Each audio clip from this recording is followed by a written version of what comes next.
incongruencias algunas veces, porque me confunde el diagnóstico indirecto con biología molecular, que no es lo mismo.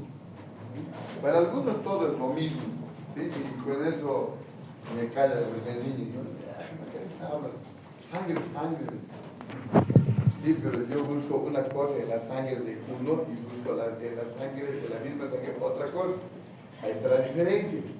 Entonces, vamos a hablar de las técnicas de diagnóstico indirectas que vienen a ser los diagnósticos inmunológicos. Por ejemplo, ELISA, ¿no es cierto? El ELISA, ¿no?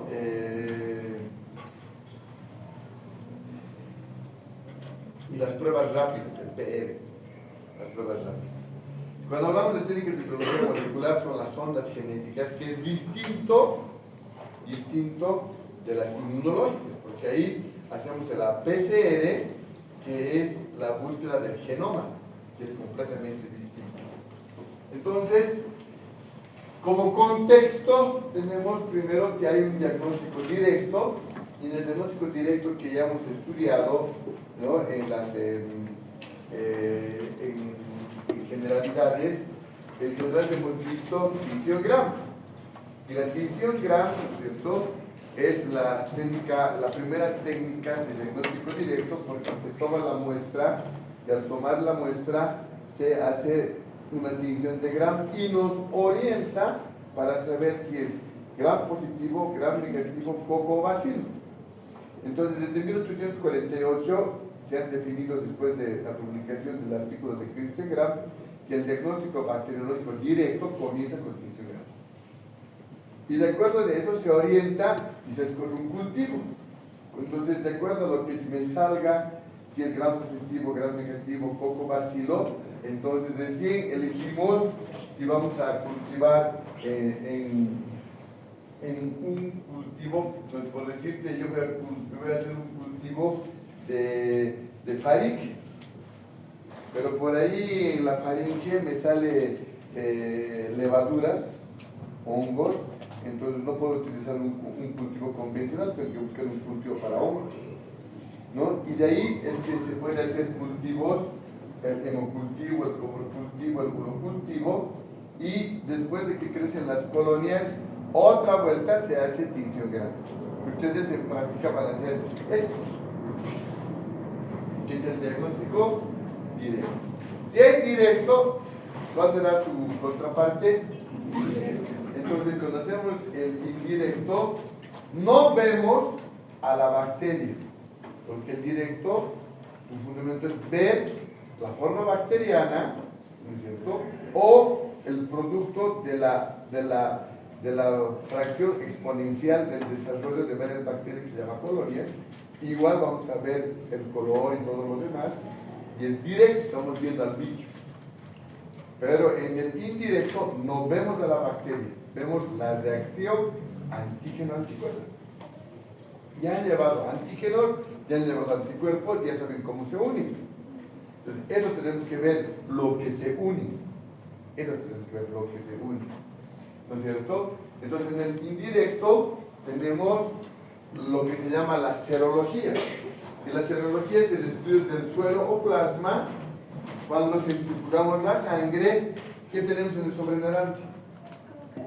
Cuando centrifugamos la sangre, ¿qué tenemos en el sobrenadante? Suero o plasma sanguíneo. ¿Y qué se encuentra en el suero o plasma sanguíneo? El suero es sin anticoagulante. No, pero ¿qué tengo allá arriba? ¿Qué cosas hay? ¿Hay glóbulos rojos? ¿Dónde están? En el sedimento. Y en el sobrenadante, que es el suero o plasma, ¿qué hay? Hay anticuerpos, hay proteínas.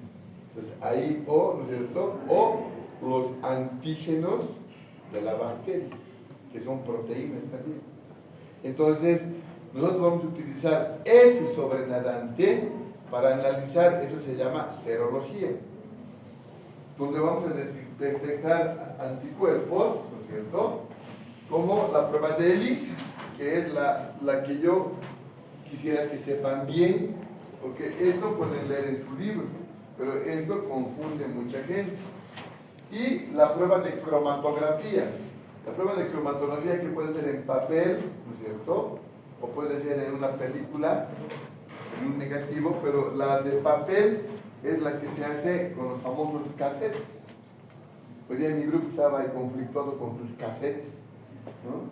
Y son esos tacos de plástico, y se hacen las pruebas rápidas, y eso es cromatografía, porque al medio hay un papel filtro, ¿no? Que cuando se coloca la muestra tiene que correr por ese papel filtro, y como está marcado tiene que ver si hay o no hay enfermedad.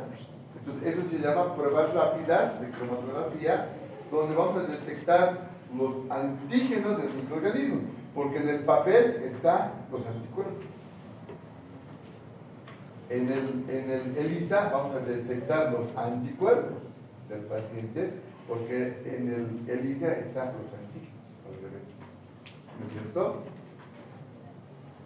Entonces tenemos, ahí está en negro, los diagnósticos directos, en rojo está el diagnóstico indirecto, y diferente del indirecto son las ondas genéticas, ¿no es cierto? Y las ondas genéticas, el ejemplo es la PCR, la reacción en cadena de la polimerasa, que lo que detecta es el genoma, ya sea de la bacteria o del virus, que puede ser ADN o ARN. Entonces, no es lo mismo serología que biología molecular. No es lo mismo serología que sondas genéticas. No es lo mismo ELISA que PCR. Uno, su fundamento es antígeno-anticuerpo, el otro, su fundamento es genoma. Entonces, eso, primera cosa que tiene que estar grabado en tu cerebro. Si no, es un chiste. ¿Cierto? El problema es que hay gente que es lo mismo, sangre. No es lo mismo. ¿No es cierto? Antes de que saque foto, ¿sí? Este primer párrafo es ¿qué es fundamento? El segundo párrafo es el fundamento de las pruebas, ¿no es cierto?, indirectas. Y el tercer párrafo es el fundamento de la biología molecular. Entonces, ¿qué es el fundamento? Es la relación de interpretación de la prueba laboratorial para explicar cómo se realiza. Entonces, cuando decimos fundamento de tal prueba, fundamento de tinción Gram, fundamento de ELISA, estamos hablando de cómo es esa relación de interpretar la prueba mediante cómo se explica, cómo se realiza. Entonces, al realizar la prueba se determina un resultado, y eso es el fundamento, cómo interpretamos el resultado. En las pruebas indirectas, en las inmunológicas, el fundamento se refiere al proceso mismo de la reacción antígeno-anticuerpo para su detección. Si se unen, es reactivo. Si no se unen, no es reactivo. Antes se decía positivo, después negativo. Ahora se dice reactivo y no reactivo. Y por último, el fundamento de la biología molecular, de la PCR, se refiere al proceso mismo de identificación del genoma para su detección. Entonces, sabiendo ese contexto, ¿no es cierto?, vamos a hacer el ejemplo con el coronavirus, ya que ha habido en la temporada de la pandemia, nadie podía entender qué buscaba la ELISA y qué buscaba la PCR, ¿no? Y todo el mundo se confundía, y obviamente como los médicos somos los sabios, nos podíamos inventar también y la gente nos cree. Entonces ya saben que yo siempre parto de ese principio, que en la pandemia, ¿quiénes han desinformado más? Nosotros. Porque no sabías del tema. Entonces, para saber del tema hay que leer, actualizarse y decir. Una página que ustedes pueden consultar es Microbioblog, y ese, voy a decir mucho, el 90% es Microbioblog. Es un español que tiene su página, un blog, que explica, ¿no?, con términos básicos lo que el libro no te explica, ¿no? Este artículo me lo ha mandado la doctora Pacheco, me ha dicho, para que expliques a tus guaguas, me ha dicho. Entonces, a partir de ese artículo yo he sacado las láminas y le he puesto contexto para poder explicar cómo es una PCR en tiempo real, cómo se detectan anticuerpos y cómo se detectan antígenos. Entonces, así de bonito vamos a ver ahora. El ejemplo de la serología es el ELISA. ¿Qué hacemos con el ELISA? Mediante la obtención de, ¿qué hemos dicho? De plasma o suero, ¿no es cierto? ¿Qué se va a encontrar en el plasma o suero, hemos dicho? Anticuerpos del microbio, ¿no es cierto? Y vamos a detectar mediante una prueba inmunoenzimática. ¿Qué es la ELISA? Una prueba inmunoenzimática, ¿no es cierto? Donde en un pocillo o soporte, o sea, en una cajita de plástico, hay unos pocillos, unas cavidades, ahora vamos a ver en foto. Esa es la ELISA, es una cajita de plástico que tiene unos huequitos. Y esos pocillos están marcados, ¿no es cierto?, con proteínas, antígenos del microorganismo. Entonces yo puedo pedir ELISA para tuberculosis. ¿Qué tiene que estar marcado mi cajita de ELISA? Con el bacilo de la tuberculosis. ELISA para coronavirus. ¿Con qué tiene que venir la cajita? Marcado con antígenos de coronavirus. Puedes pedir ELISA para malaria. Tiene que tener antígenos de la malaria. Entonces tú puedes pedir ELISA de lo que te da la gana, pero tienes que dar el apellido, ¿no? ¿Para qué viene marcado? Entonces, yo tomo la muestra sanguínea, ¿no es cierto? Y tiene que unirse el anticuerpo de la muestra sanguínea con el antígeno que está en el soporte, en el ELISA, ¿no es cierto? Y esto va a estar ligado a un colorante que va a evidenciar la unión del antígeno con el anticuerpo. Porque yo, ¿cómo puedo saber que se ha unido el antígeno con el anticuerpo y saber que el paciente tiene VIH? Entonces, tengo que marcar, ¿no es cierto?, la enzima con otro anticuerpo, con un colorante, para que cuando haya la unión, inmediatamente después de incubar en la estufa, cambie de color. Entonces, el antígeno del microorganismo está en el soporte. Coronavirus, tuberculosis, cisticercosis, cualquier osis, ¿no? Le agrego el plasma del paciente. ¿Qué tiene el plasma o suero? Anticuerpos específicos. Se van a unir si corresponde, y para ver la unión tengo que agregar un segundo reactivo, y ese segundo reactivo es otro anticuerpo heterólogo de un animal, pero que está marcado por una enzima con el colorante, ¿no es cierto? Entonces tenemos un trío. No les gustan los tríos. Tenemos una tríquenos. No sé, cuando juego cartas me confundo, ¿no? Trica, será trica, ¿no? Escalera, pero no veo. Me guiño nomás, no voy a jugar. Me voy a divertir nomás. Entonces, el trío está formado por el antígeno del microorganismo que está en el pocillo. La sangre tiene el anticuerpo, y si se han unido, hay que poner un anticuerpo heterólogo marcado con un colorante para que se evidencie esa unión y sea un ELISA reactivo o positivo. Entonces, estos dibujitos son del microbio blog, que es para sonsos. Entonces, aquí es el pocillo. ¿Con qué está marcado el pocillo? Con antígenos. En este caso del coronavirus. Pongo la sangre del paciente. ¿Y qué tiene la sangre del paciente? Anticuerpos. Pero yo, ¿cómo puedo evidenciar esta unión? Pues tengo que colocar, para formar el trío, otro anticuerpo heterólogo de animalito que está marcado con una enzima, con un colorante, y recién al incubar cambia de color, yo digo ELISA reactivo. Entonces, esto es un pocillo de ELISA. Cuando vean esas cajitas con pocillos, ese es el ELISA. Entonces, a la derecha está mi control. Y este control viene marcado de un color. Y ese color, ¿no es cierto?, me está diciendo que todo lo que sea reactivo tiene que ser parecido a ese color. Entonces, el problema de los ELISAs, por ejemplo, este tiene más de 80 pocillos. Por lo tanto, tengo que tener 80 pacientes. Entonces, cuando tú te haces hacer un ELISA, el ELISA tarda. Y como el ELISA tarda, es porque tienen que llenar 80 pacientes. Mientras tanto, tu suero se puede guardar en el refrigerador, en el freezer, donde pones tus hielitos, ahí se guarda. Y no pasa nada.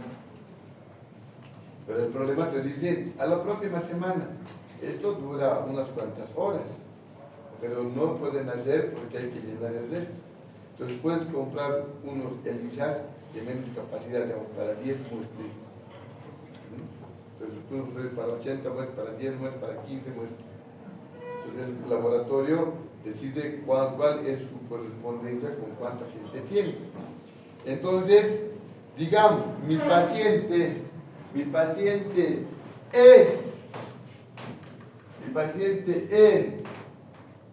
E5, no, sí, E5, 5, ¿no?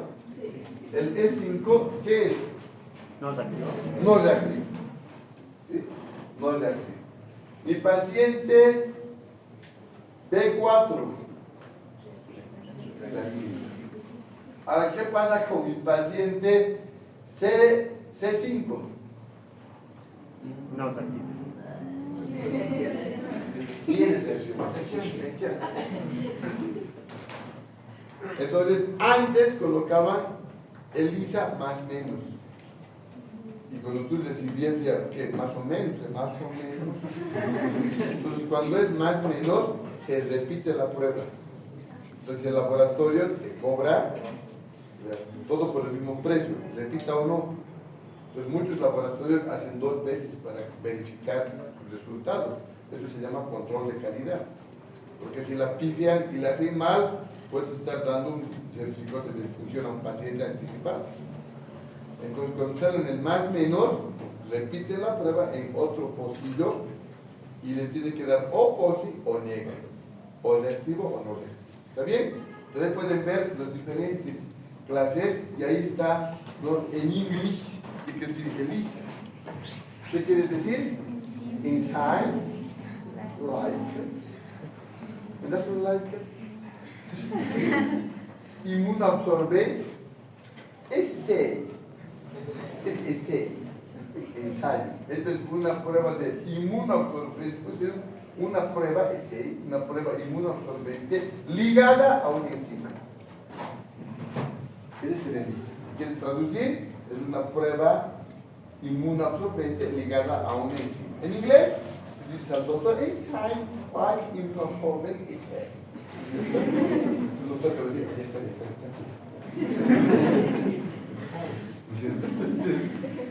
No es la severa.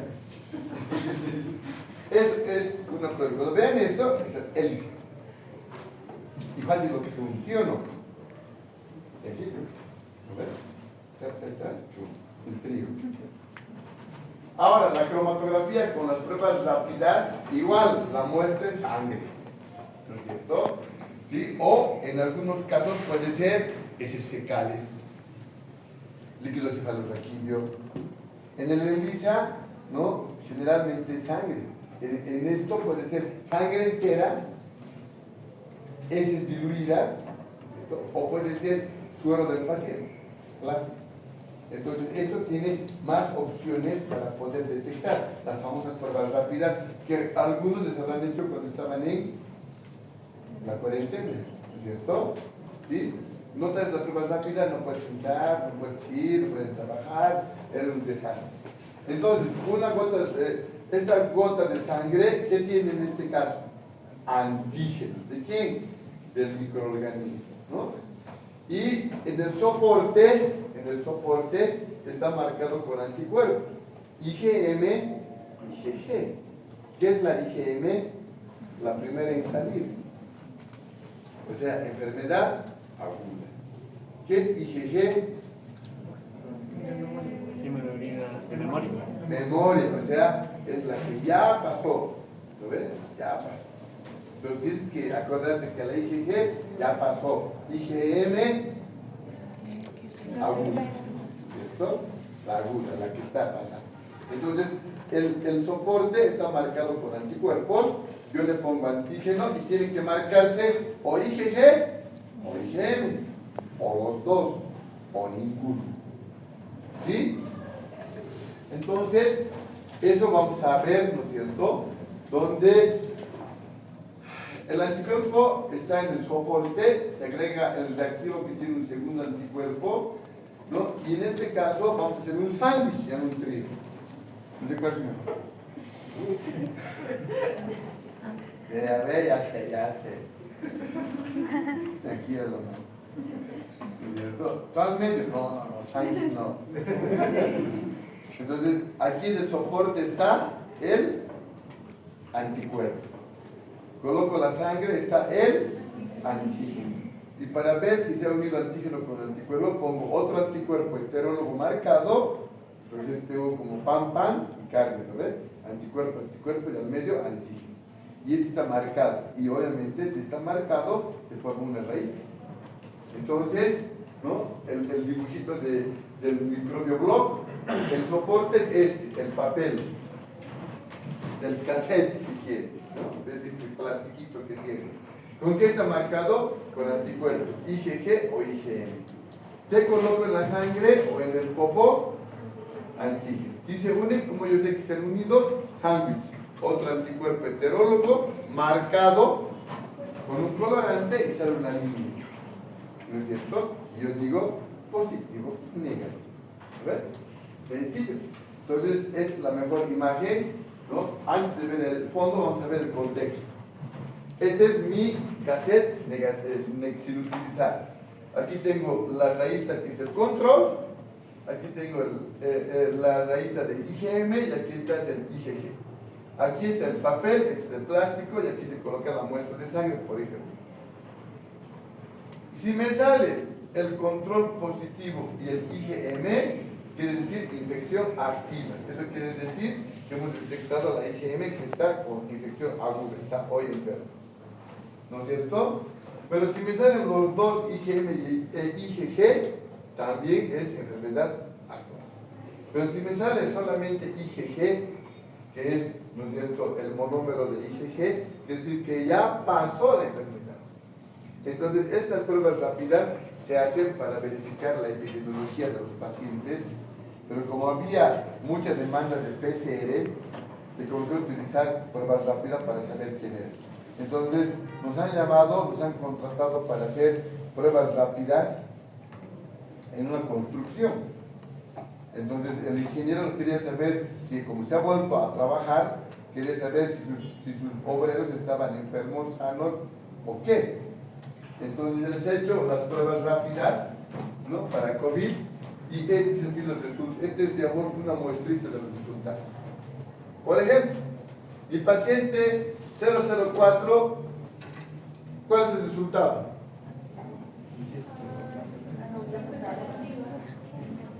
Pasado.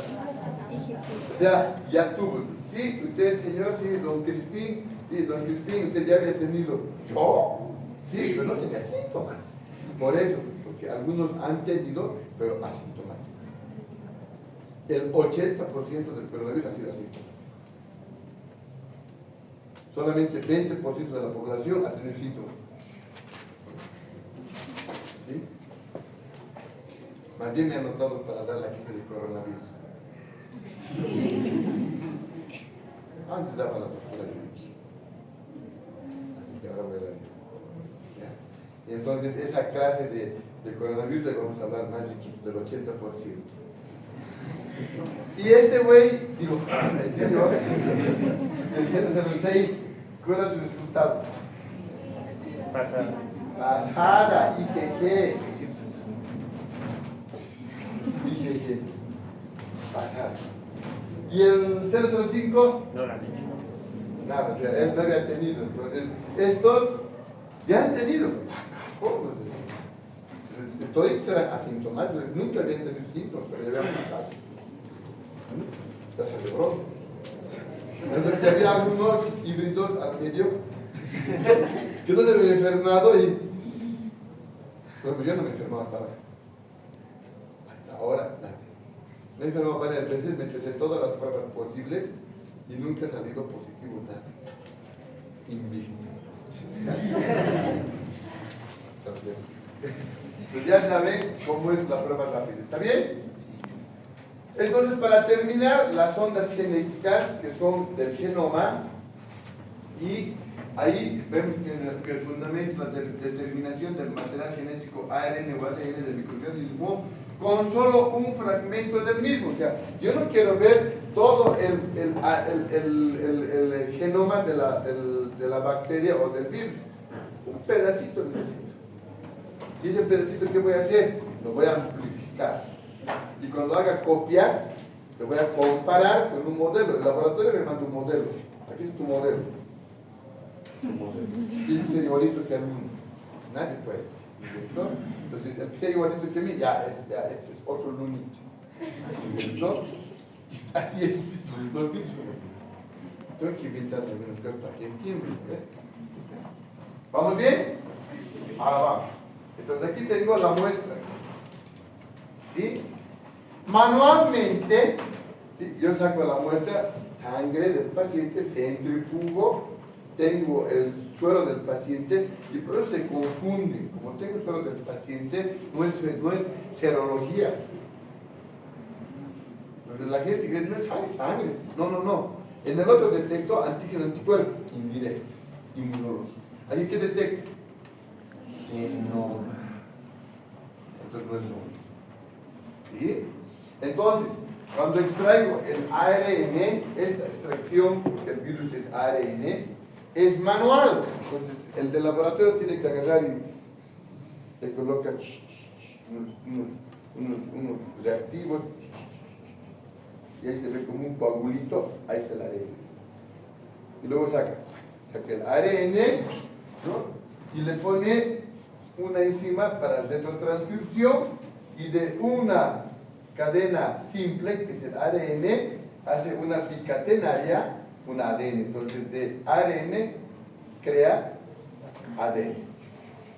Y eso lo hace manualmente. Y solamente para amplificar ya la PCR, recién pongo a la máquina. Y la máquina copia. Y va armando, ¿no? Al copiar, va armando como entonces, que es la cadena. Entonces, cuando ya está parecido al modelo, entonces marca, ¿no es cierto? A veces no marca, entonces quiere decir que no es el modelo, es otro modelito, otro virus, no es el modelo que quería. 8 horas tarda más o menos este procedimiento. El problema es que en la cuarentena había tanta demanda de pacientes que había tanta muestra, que las muestras que procesaban, yo tenía 100 muestras, tenía que ser 100 muestras manuales. Y cuando ya tenía las 100 muestras manuales, si mi aparato era para 100 muestras, recién después de tener 100 muestras que era, recién colocaba para que copie, y cuando copiaba sacaba el resultado. Si una hago en 8 horas, imagínate el resto. Entonces seguían llegando a las muestras, entonces te decían dentro de una semana, dentro de 10 días, dentro de 20 días tu resultado. Entonces no tenías que agarrar pruebas rápidas. Pruebas rápidas se ha agotado. ¿Cómo se podía internar el paciente? Tomografía, decía el protocolo. No, muy caro tomógrafo. Radiografía, con radiografía hacemos internar. No, yo no internaba, han internado. Y me pasaban los datos. Ahorita te estoy mandando los datos, ya, para que aprendas. Pero claro, pues, ¿no es cierto? Como saben que yo doy clases, entonces me decía, ¿para qué enseñes? Les voy a mostrar cosas de que vean cómo se ha llegado a hacer eso. Entonces, esto es más o menos así. Este es el aparato, ¿no es cierto? Ahí puedes ver, ¿no?, que tiene que estar en la cabina de bioseguridad, completamente protegido, aislado el manipulador, porque no puede contagiarse ni puede contaminar la muestra, o sea, las dos cosas. Y, por ejemplo, en el paciente A, ¿no es cierto?, lo que yo voy a hacer en esta parte es comparar los pares de bases. Cuando se van generando la cadena, ¿no? Tengo que comparar con mi modelo y tengo que ver los pares de bases. Entonces, por ejemplo, aquí 220 pares de base no es igual. 330 pares de base no es igual. Entonces la máquina se detiene y 550 pares de base está detectando el modelo, pero no la muestra negativo. Muestra. Pero a los 220 pares de base, es una línea gruesa. Ya es. Confirmado los 330, ¿para qué vamos a hacer 550? Ya está confirmado. Y como siempre vienen los más menos. Puede ser, no sé. ¿Qué se hace en esos casos? Otra. Los laboratorios ahora tienen que confirmar. ¿Cómo se confirma? Repitiendo. Y no te cobran. Es una norma. O sea, tienes que dar confiabilidad al paciente, al médico y a la comunidad. Entonces se repite. Muchos laboratorios siempre hacen doble. Gran cosa no van a perder de plata, si es lo mínimo que utilizan. Pero ¿qué van a dar? Confiabilidad. Pues cuando tú tienes que tener quieres mandar a un laboratorio, entonces tienes que saber cuál es el mejor laboratorio. No puedo hacer propaganda porque te están grabando.